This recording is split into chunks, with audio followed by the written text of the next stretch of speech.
Let's get cracking then. Welcome to Roundtable 86. The numbers are going up. It's terrible. Catch up with the WNG team, find out what we've got planned for the coming weeks, and a quick recap on what's been happening in WNG world. We'll be doing some Q&A afterwards, and probably throughout, knowing the way things go. If you can, please follow us on YouTube and socials if you've not already. It brings us a huge amount of attention and helps us to create the kind of reach we've got, and to be able to bring you guys the things we all want and the cool toys. Links to all these can be found in the README section. Weekly maintenance is going to be going on tomorrow morning at 9 AM UK on all the servers, so I expect a little bit of downtime. We got much this week? Anything major coming up? No, we don't. I may, if I can finish it tonight, get a mod update out to fix the Sanguine Elixir. Ooh, shiny. Indeed. Cool. So, let's get going then. So, general headlines this week. Seeing a lot of new people. Numbers are looking really, really good. So, welcome to those of you who are new, and thank you to everybody else, of course. You will help make this a great community to be part of, and we thank you for your continued support. So, let's do things a bit different this week. Do you want to go across the art news this week? Yep, I have no problem with that. Awesome. I can drink my coffee and warm up. I'm freezing.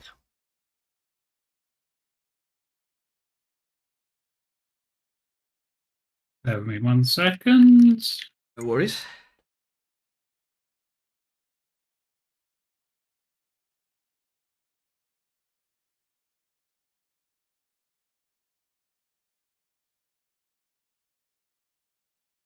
For some reason. Your channel misbehaving. No, my left hand monitor sometimes I have to change the refresh rate on it, otherwise I get this weird pixel thing down the side and it does some weird funky stuff with letters on the screen. Are you okay to go, or do you want me to? Oh, no, I'm fine. Okay, cool. So, going over what we've had for ARC recently, we've got some notes which I'm supposed to follow, which I am looking at now. And this says, orbital supply drops an element veins. I'm glad it's just not me. I'm glad it's not. So, orbital supply dropping elephants. Carry on. Yes. So, whenever you do an orbital supply drop from now on, or an elephant vein, you'll get large elephants falling from the sky. Nice. I know, it's amazing. Not really. We made some modifications a little while ago and removed better horde mode, simply because we could do it ourselves, and it's one less mod. So any horde dinos, that's anything attacking a supply drop or an element vein, will be removed if they do not attack for 2 minutes. So what that means is reapers that are stuck under the ground, anything that's wandered off, or anything that's not actively engaged will be automatically destroyed. So you shouldn't get stuck on the event waiting for the final dino, which you can't find. It also means you don't have to wander off and go and find that dino and risk the supply drop or element vein disappearing. One thing I did like about better horde mode was it put an icon above the horde mode dinos, so you could easily recognize which ones you need to kill. I have plans to implement that as well. Taking suggestions on what icon that should be. For anybody that wants to chat to us while we're talking, you've got the stream chat just above stream voice, so you can natter away in there. Where Nani is typing, ... I'm just putting my suggestion in. Yeah, so there you go. Suggested icons. I can do the poop emoji. That is not a problem at all. Not sure it would stand out very well. It could be a turtle. Yes. You would say turtle. Of course you'd say turtle. Yeah. I'll make it your Discord icon. Little green turtle with white background. It's a circle above the dino. Any suggestions are welcome on that one. The next adjustment to our mod as well. This is all mod stuff. This is cool. Yes. The next thing we've done is Genesis 1 and Genesis 2 mission skips. So the missions are good. on Genesis 1, Genesis 2, and they have some good rewards if you know which ones you're doing, like 300% chainsaws and various blueprints. But some of them can be a complete pain in the ass and block your progress towards the boss. So we've added to the shop a mission skip consumable. It's in the kit section. So you would buy that, then redeem your kit from the stash, and you get a consumable which doesn't decay in your inventory. This can be used once you've entered the mission, and it will flag the mission as complete when consumed and exit you from the mission. You don't go on the leaderboard, you don't get any rewards, and it won't work on any mission-based bosses like Corrupted Master Controller, Rockwell Prime, or Modor. But very useful for getting you past those troublesome missions. If you do try and use it somewhere where it doesn't work, it will be consumed and then automatically returned to you once it realizes it can't be used. So awesome stuff there. We did have one piece of feedback on it over the last week. I believe for taming striders, there is a requirement that you have to have completed a certain number of missions. Now, in the past, people would just run the same easy mission over and over again. Now, with the mission skip consumable, it doesn't record you on the leaderboard. And it doesn't record multiple completions on a mission. So if you ran the same mission and used the mission skip like 10 times, there's a chance that it won't actually register towards your strider taming requirement. So I recommend if you want to do that, you do different missions. You can get it to register, but there's like a little workaround. You have to use it, leave the area, come back, and then use it again, which is frankly a pain in the arse. So I recommend you just work your way down the mission list until you have as many as you need. Next up is vote rewards. Yeah, They're all working. They're all up and running, and it seems to be a lot more reliable than it was. There are actually 4 vote sites that you can vote on, but only 3 of them are listed on our website and on the webpage that you can bring up in game from the F1 menu.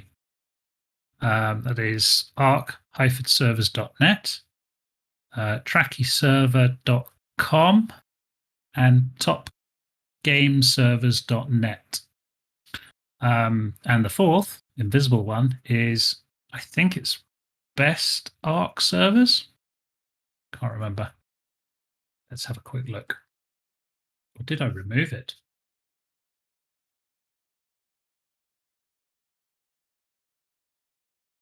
No, it's not Best Arc Servers. Nope, I don't know what it is, but hey, it's a hidden bonus if you can figure out what it is. But the vote rewards, they seem a lot more reliable. The reward percentages are working as intended. They're no longer funky in the way that they work, so we don't have to artificially inflate them just to give you, well, like one reward. There is one bug which we have reported, and that's your rewards are limited to a maximum number, and the mystery dino is limited to 1 per claim session.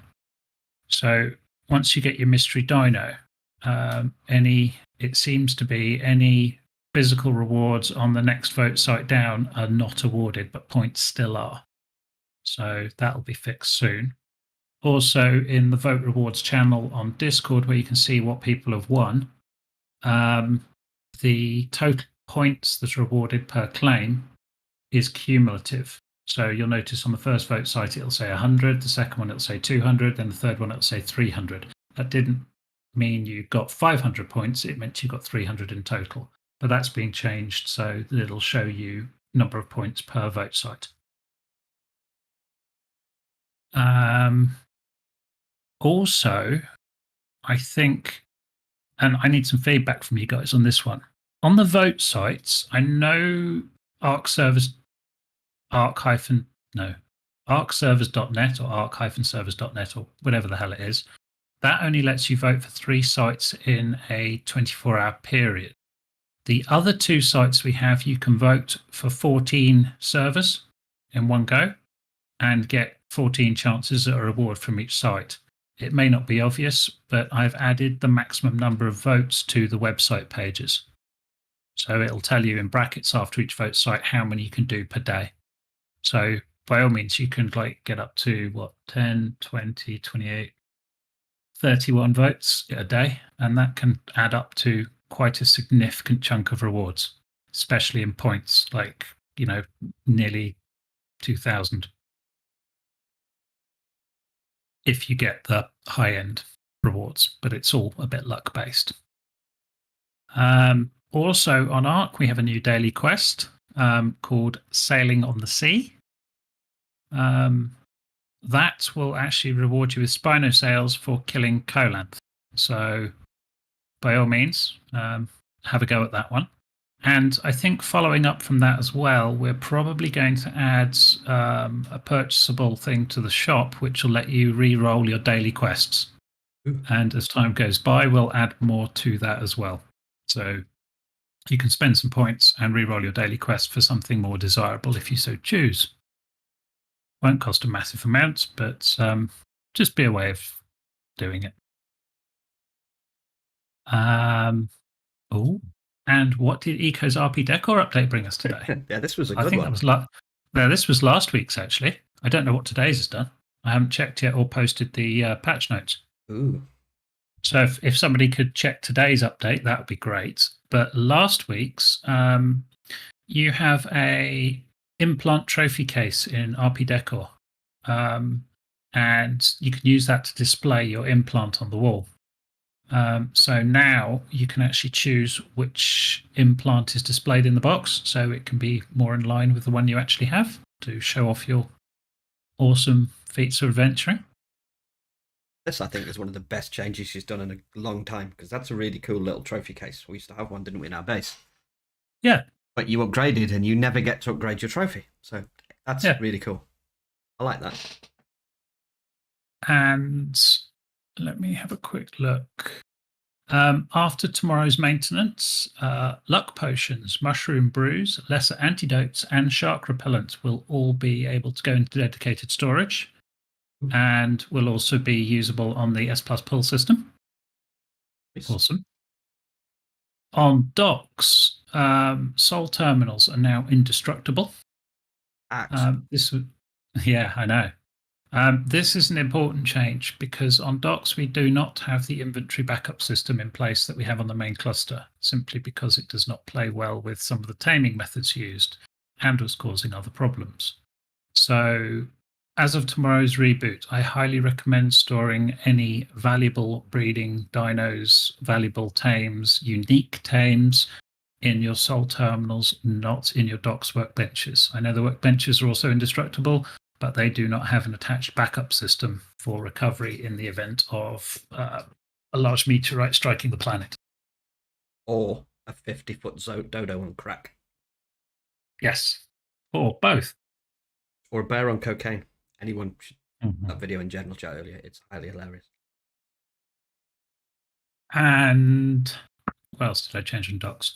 Oh, yes, I have also further lowered the cost of cloning when using the S Plus cloner.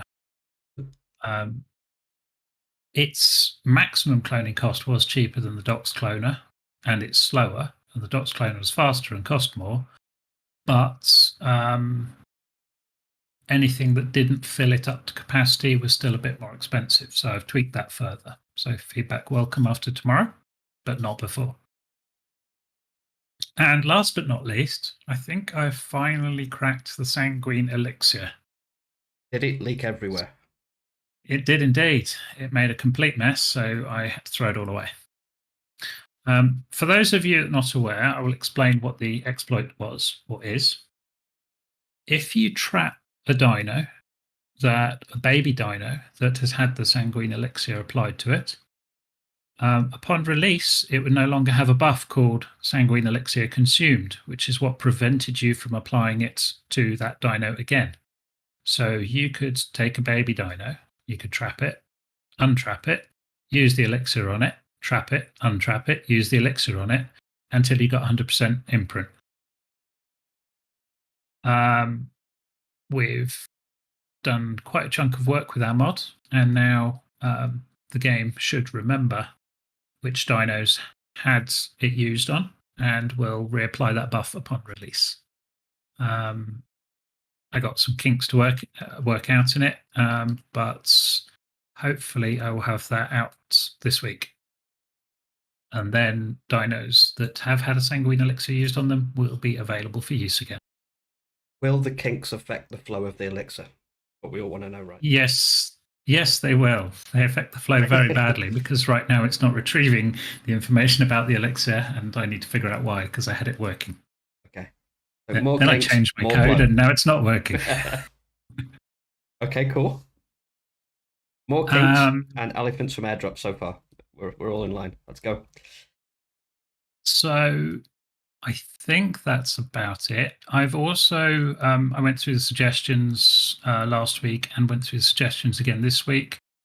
I've updated the list of accepted and rejected suggestions in the suggestions channel, and with brief reasons to why or why not things have been done.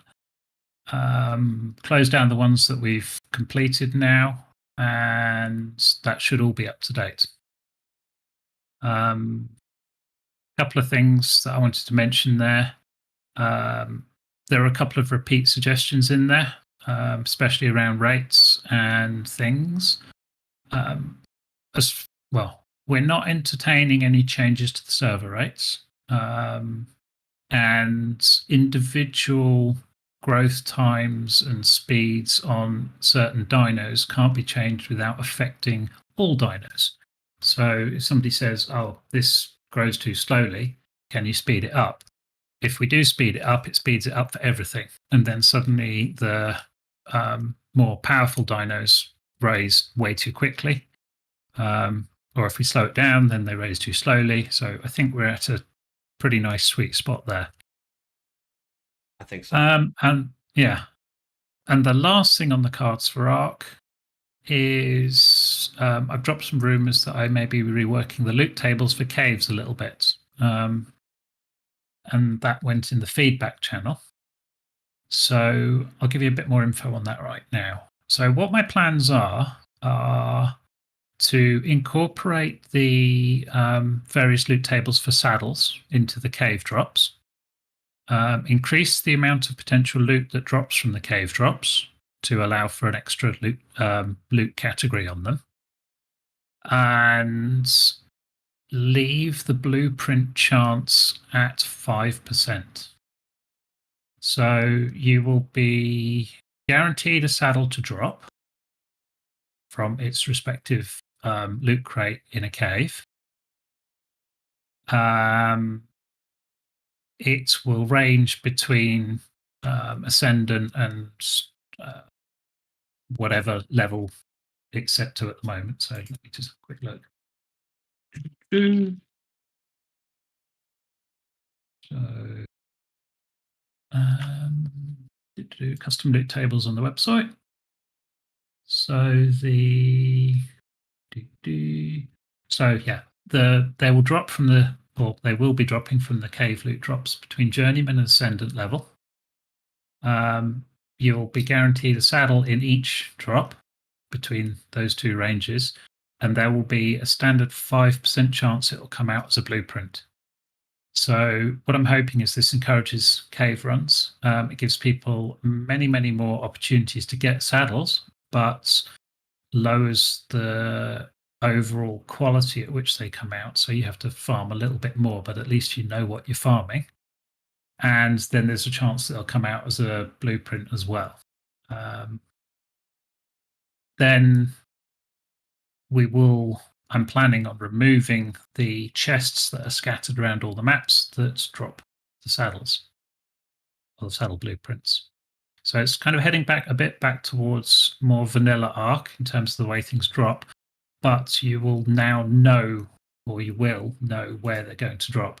So the different categories of saddles are small, medium, large, and platform.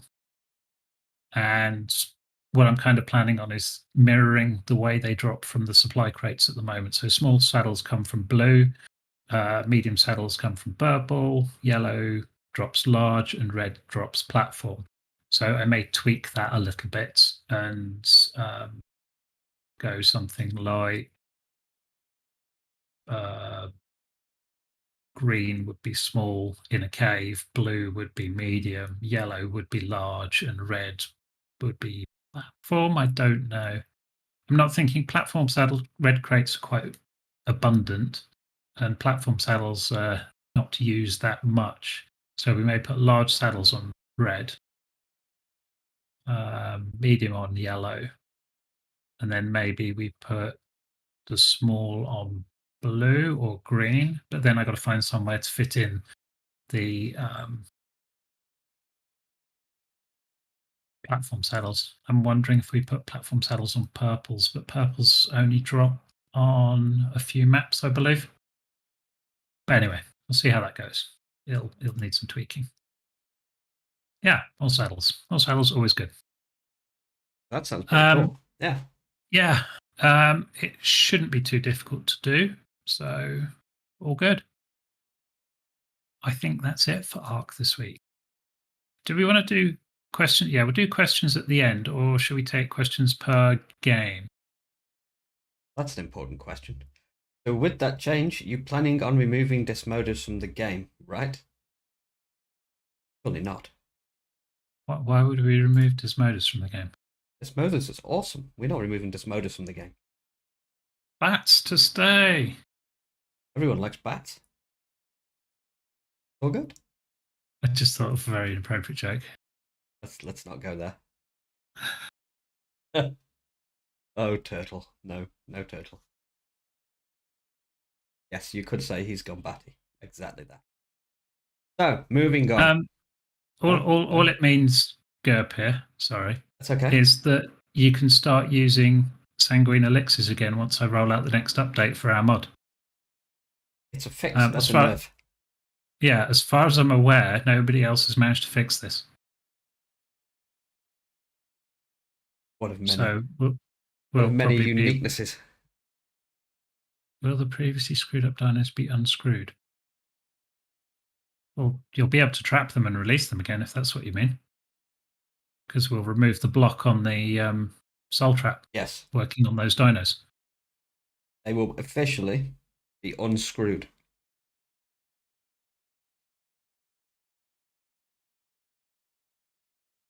I'm not sure about that, Josh, actually.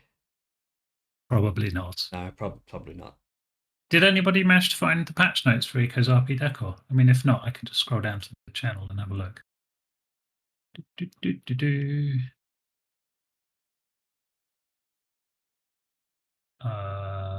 Goes. There we go. Picture of that bat is mesmerizing too.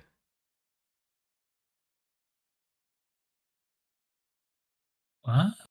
Fruit bat. Do you know what? I don't think that was an update to Ecos. I think that was the minor update that came out.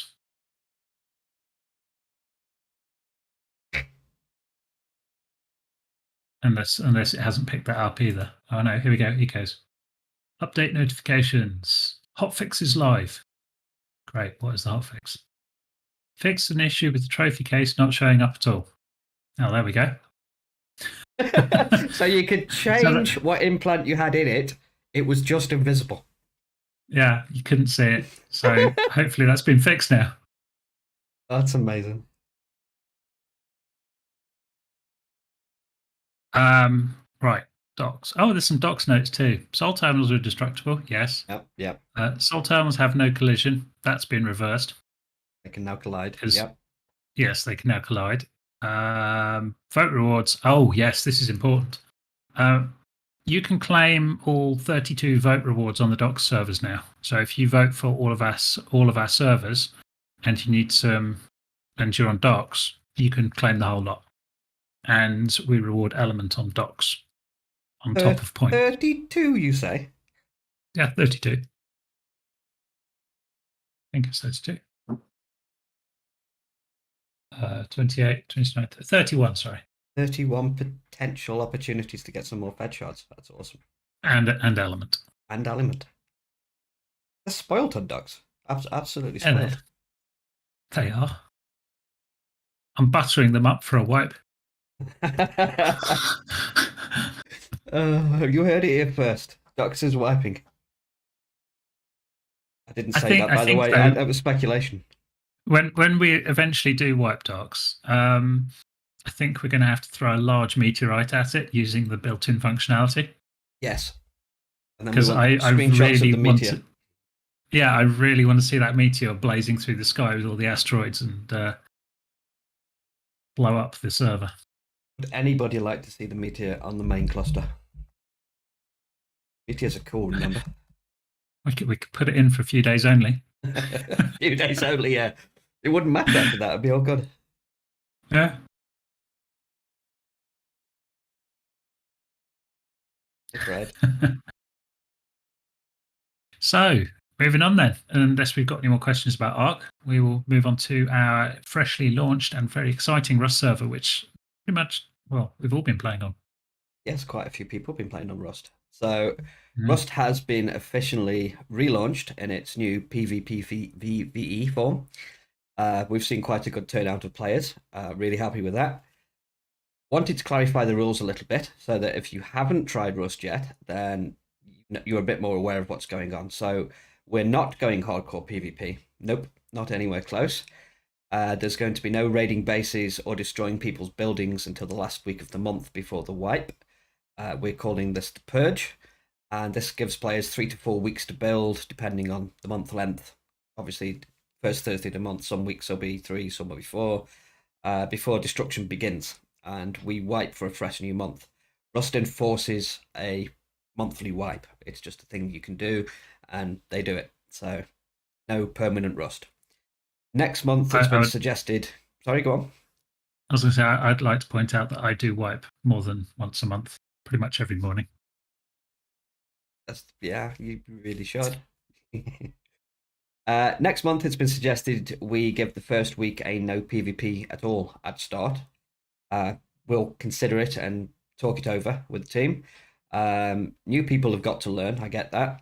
On top of that, I want to make it perfectly clear that we are new person friendly. So no door camping is about the only rule we have at the moment. Perfectly fine to kill people.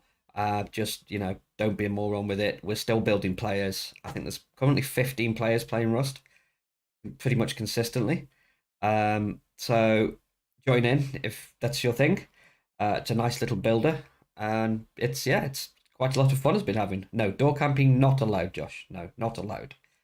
It's one thing to shoot somebody in a fair fight. It's another to sit there laughing at them while you put AK rounds through their head while they're naked and trying to make it to the body.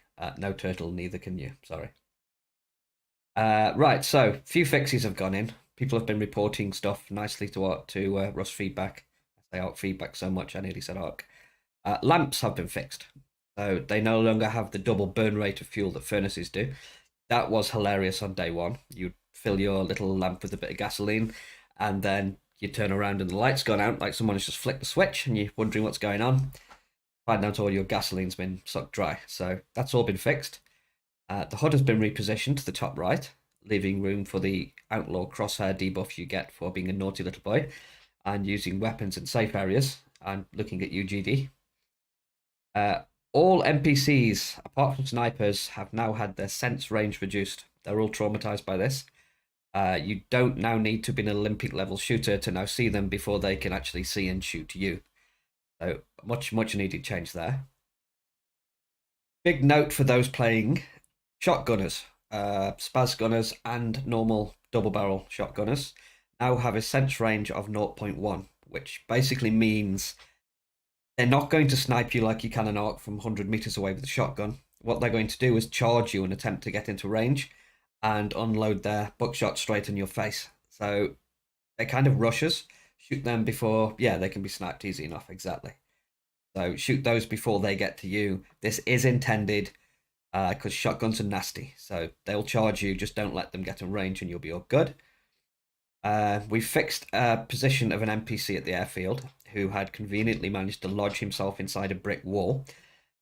He could see and shoot you, but the wall was giving him basically 100% protection. So he's had his wrist slapped and he's been moved back to his post.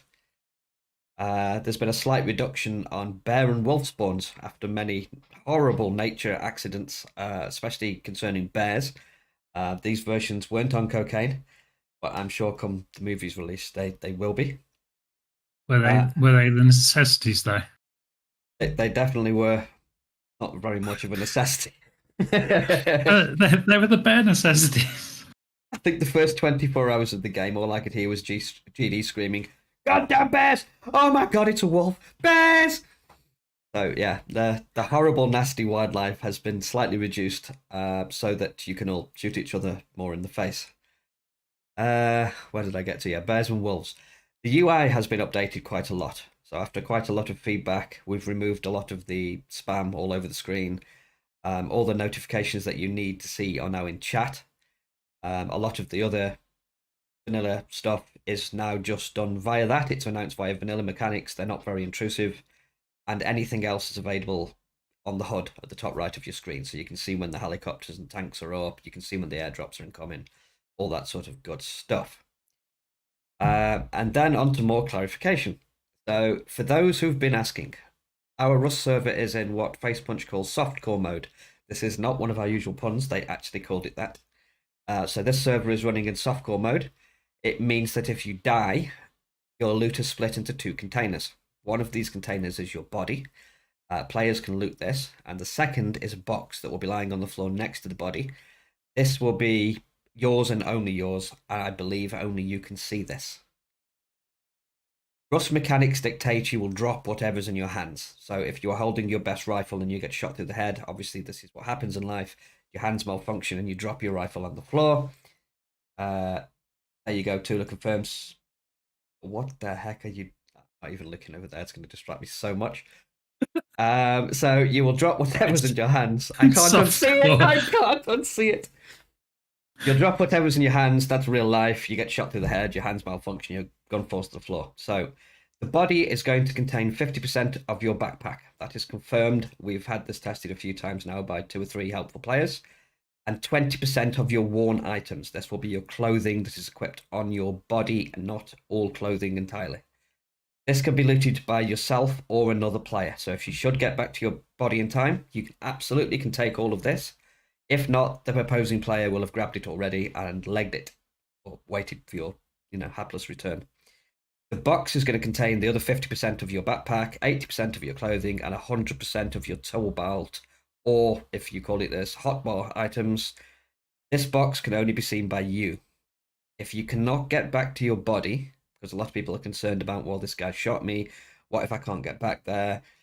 If that happens, the box that contains your safe loot will be delivered to the bandit camp. There's a safe area that is protected from all PvP, and there's some vending machines there for reclaiming your lost items. Any questions so far? Oh, good. Awesome. World events. Clarification again, because people have just started to get into these, and I know there was some confusion over how they work. So we have a few world events that pop up and are announced in chat. These will specifically be announced in chat. So we've got the satellite event, the junkyard event, the power plant event, and the train event. Question about the Rust vac. Yes, vac is secured. Yes.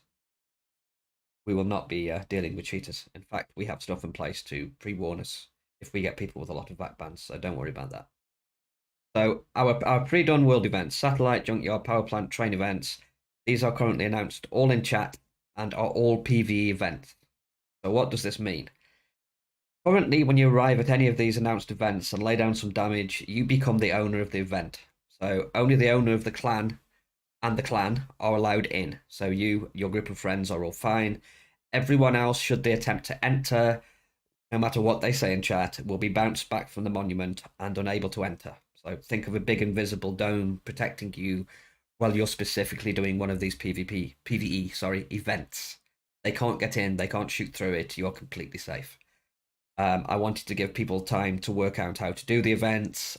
Some of it is kind of puzzly, and see how valuable the rewards are there. Some people, I think Krusty included, have already done a couple along with Cannabis and have decided that, yes, these are the places to be. So without sort of having to get yourself involved with a lot of PvP, it allows this. In the future, what we can do is we can allow everybody in, no PvP, but have you competing against each other for ownership of the event. So the team that does the most damage is the team that's going to win. It will create some healthy sort of rivalry. It may not. We'll see. But for now, the team that enters the event and lays down the first damage are going to be locked to that event. You can leave. If you do leave, you have a countdown, and if your countdown expires, somebody else can take over the event. So all in all, things are going really, really well, I believe. Lots of fun being had. There's a few things left to do. There's going to be a loot table rework, including such things as metal blades. Yes, we've all seen lots and lots of metal blades. Mm-hmm. And those damn binoculars. Damn those binoculars. A lot of people have mentioned the binoculars now. Yes, I'm absolutely aware of the binoculars. The binoculars are horrible and they will be tuned down. More guns I intend dropping from the NPCs. I know that's not working as intended right now. Hence why we decided to guard 100% of the tool belt, because guns can be rare for newer players or players who don't know what they're doing. Your guns are protected so long as you're not holding the thing at the time and engaged in an active firefight, which I think is fair. If you're just running around exploring, put something on your hotbar like a pumpkin and have the pumpkin held in your hands, and you're completely safe. There's going to be continued tuning of the world events and timings. That's still being played with. They are coming thick and fast at the moment. I don't think there's enough people running them. I hope now we've explained how the PvE system works, people will. But that's something that's definitely going to be improved. And that is about it for Rust this week. So if you've got anything to add, Rust feedback, please. It's all taken on board. I do. Our Rust experience is not a Rust experience. It's not typical for what you'd expect from PvP Rust, and it's more enjoyable to play. I've been playing it as often as I can, and I've been thoroughly enjoying it. Whereas previously, if I got onto a PvP Rust server and started playing it, I would be stressed and disheartened very quickly. Yeah, totally. It's intended for our PvE focused players with an element of PvP in there as well. Yeah. There's plenty to do. And it leads me on to another discussion that we've been having and feedback as well about frames on the map. As DJ just mentioned, it is going to be a completely different experience. I have more to add on that, and next month is going to be quite exciting if we get there in time. I've got big plans for Rust. There's been a lot of talk about the FPS on the map, with it being a bigger map. People seem to think it's such a big map. It's not actually that big. It's actually smaller than what a standard Rust map would be. I get there are more monuments on there, and it's definitely harder on the machine than most common Rust maps. But as just said, it's not meant to be a competitive point ranking sort of scoreboard led system that most Rust players are used to. So the strong 60 FPS I've seen most people getting, yes, it isn't what you expect, but it isn't also the end of the world. But that said, I will be keeping an eye on the test server from now on and doing a bit of testing and see if we can improve things. But yeah, it's going to be completely, utterly different to what most Rust players have experienced before. It's been fun so far. Let's see where we can keep it going. We'll keep the tuning going, and I think it's going to be some good fun. I've been enjoying it. And then moving on again, I have some Conan news this week. So as mentioned last week, Conan is still being developed. Yep, definitely Conan T is coming to it, definitely. So development of the Conan Exile server has continued, much thanks to the dedication of Tula and Chris. So thank you both. They've all been working absolutely, literally 24 hours a day in Tula's case sometimes. There is now a mysterious ninja located in the archives. So she sells mysterious items that were thought unobtainable by most of the senior scholars at the Great Library. So be sure to check out the new mysterious ninja. Loot pals have been added to all of the bosses. Is that correct, Tula, Chris? I believe he has done all of them now. These are lootable and will require you to engage and kill the boss.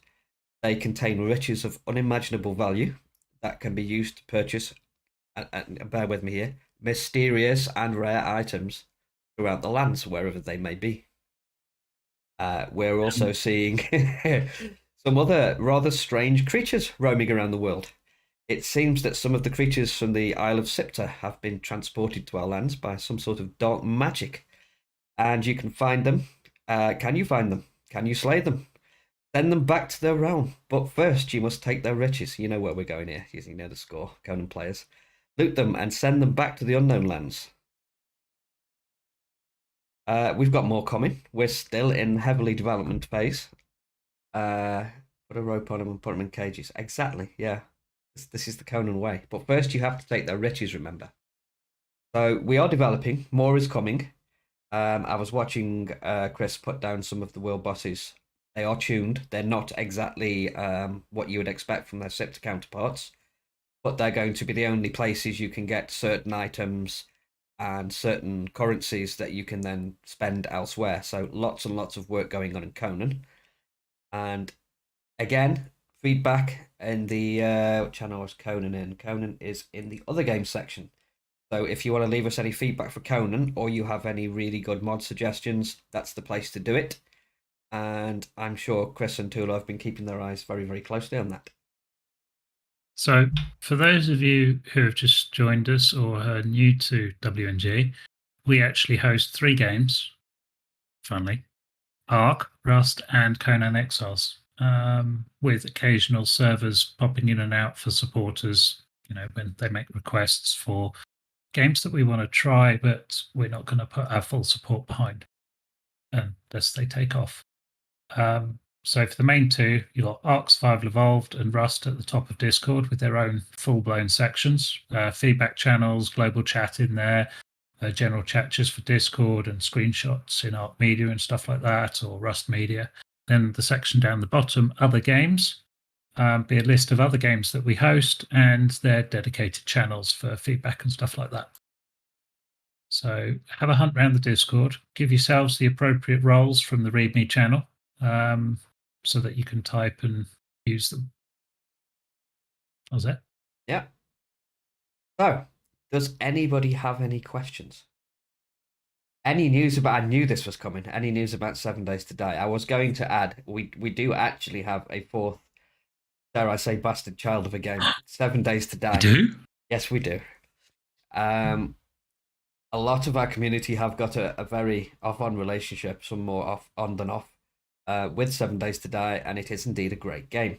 However, we were fast discovering that their current A20 implementation of how we wanted to deliver things wasn't kind of allowing us to do so. So I had said at some point, when they deliver A21, which supposedly fixes a lot of stuff, that we will revisit 7 Days to Die.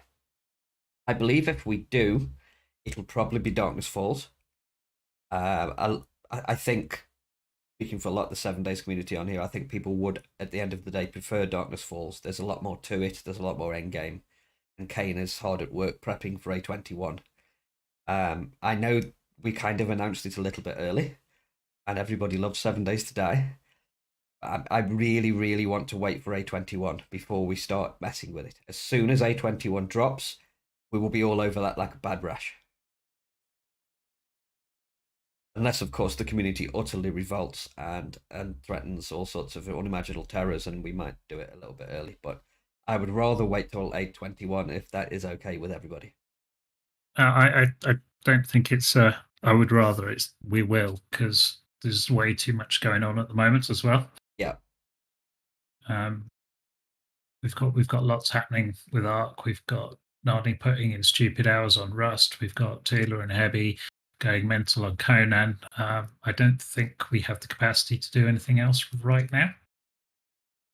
But hopefully we can clear some of that stuff up before A21 drops, and then we have a 4th game to add to the table.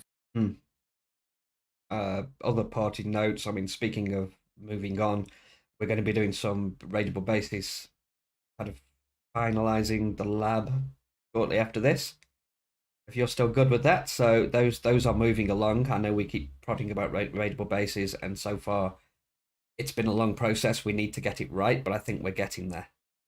Other than that, I don't think I've got much else, unless you have. Um, no, just to say that we are working on the WNG lab tonight. The contents of the lab, well, it's constructed. The contents are in. We are just now fitting it out with appropriate entities to make people's lives difficult, and then finalizing the loot table, and that's good to go. And we will have a new event coming to the event server. Soon, TM. Yeah. And again, thank you to Scorp for the lab. I think in the future as well, we might open up sort of maybe have some recruitment going on for people who would like to concoct some horribleness for other players to play around in. Got some good builders. Always looking for people for new sort of designs and things like that. I don't want to put anyone off, but I will say at the same time, when you're building these raidable bases, a lot of thought has to go into what the players will do when they raid the base. Yeah. So if you're thinking, well, we've got a control room here and we're going to plonk this thing in it, and when they kill that thing, they win the base. Well, okay, how are players going to get to it? They're going to land on the roof and C4 through it, or they're going to follow the path that you intended them to follow through the base. And if there's a path that you want to follow, how do you get them to follow it without breaking the rest of the encounter? So there's lots to think about there. So it's not just throw a few walls up and hope it works. It's really got to plan it, think it out, and yeah, big ass job went into building the first raidable base. So well done. You really think an insurgency of Armor 3 is a possibility, Krusty? I know there's niche communities out there, but isn't that dead as dead now? Armor 3 support for different game modes and modding and stuff like that is phenomenal. Yeah, I'm familiar with anti-static. Yeah, I've seen it. Pretty cool. Same as DayZ does as well. I've looked at that quite a few times. Lots and lots of good shit out there, but it's just the audience to play it, I suppose. It takes an awful lot to grow a player base on community servers. It does. So we have to pick and choose what we put in very carefully, because if we can't make it work, then we've wasted hours.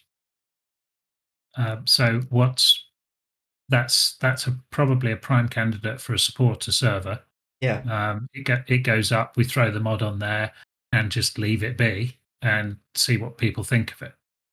Collect a bit of feedback, and then if it does go nuts, then yeah, we're like, okay, maybe we do roll it out.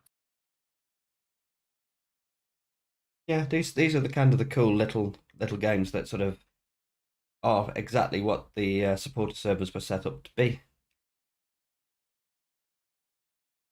But if you can get a big enough group of players who want to play together, then it's a no-brainer, isn't it? That's the key to it, I suppose.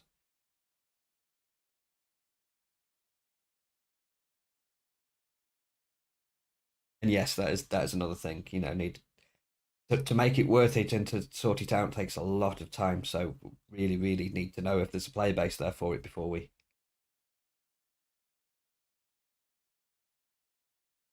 It has, yes, it has taken nearly 2 months just to get the layout of the building right.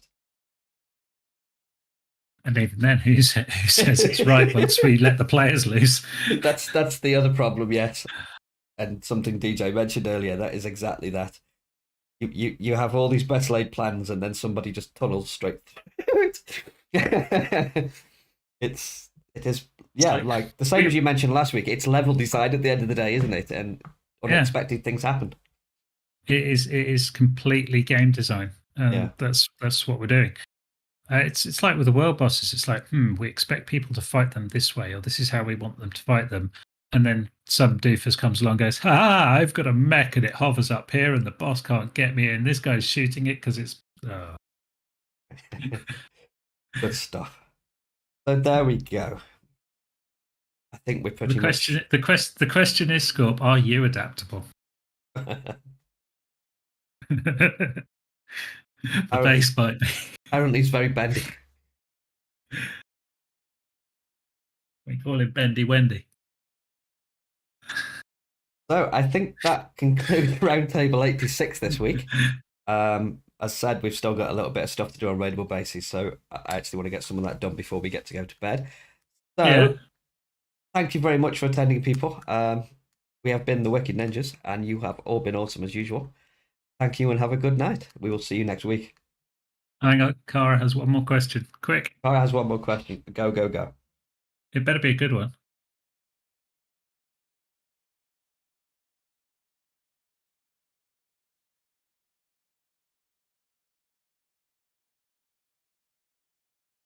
Wait with bated breath.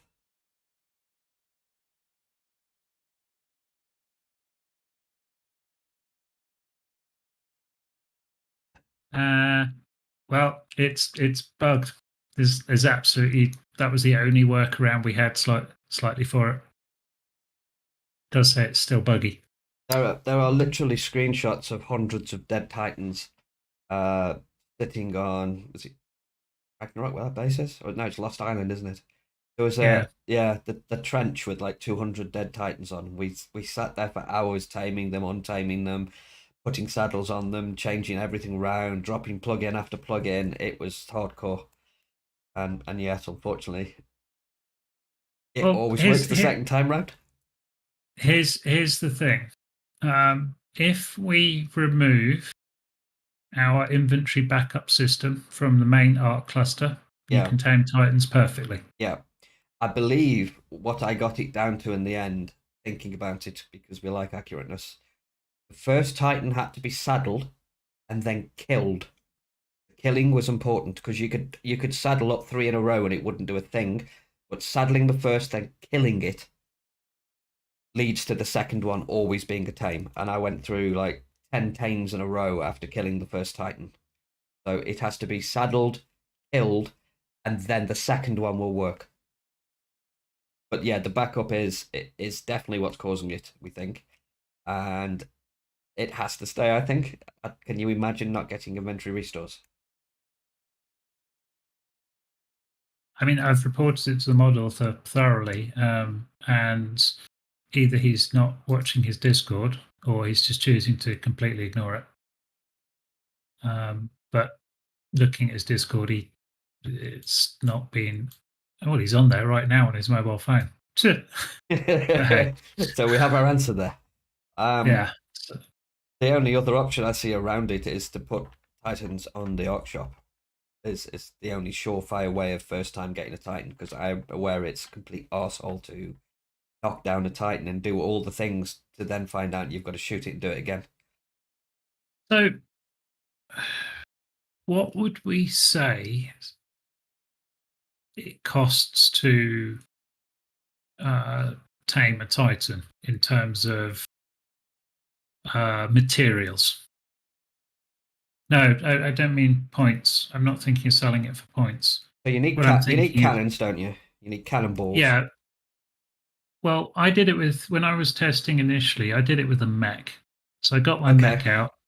I slapped one of those large cannons on the front of it, Yep, that works. and stood in front of the Titan and just blasted it in the face. Very annoying because the damn thing always wanted to turn away and walk off and do all sorts of random shit. So what I'm thinking is, how many cannon shells does it take to tame a Titan from a mech? Then we take those total materials for building the mech, plus the cannon, plus the shells.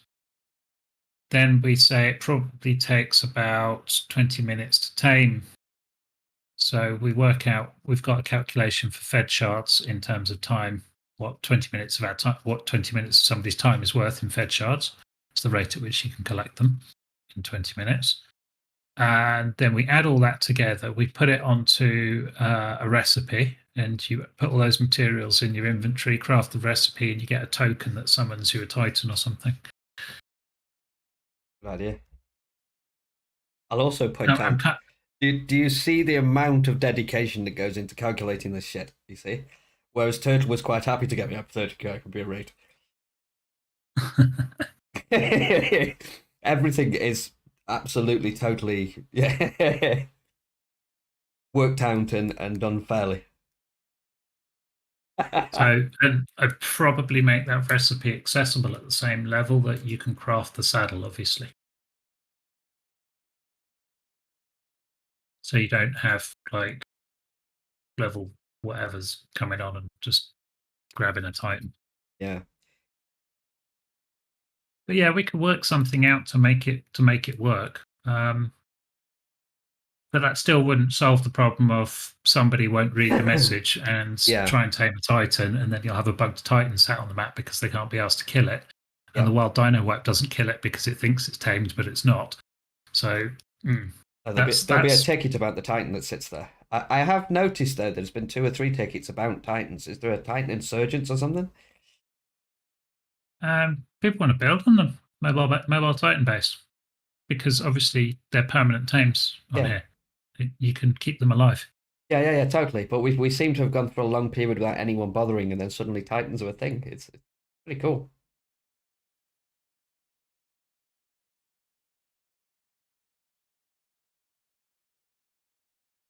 So there you go. I think we're done for this week. We'll go and finish the raidable bases, and we will see you guys next week. And we'll end with it all being Abyss's fault. Excellent. Laters, guys. Yeah.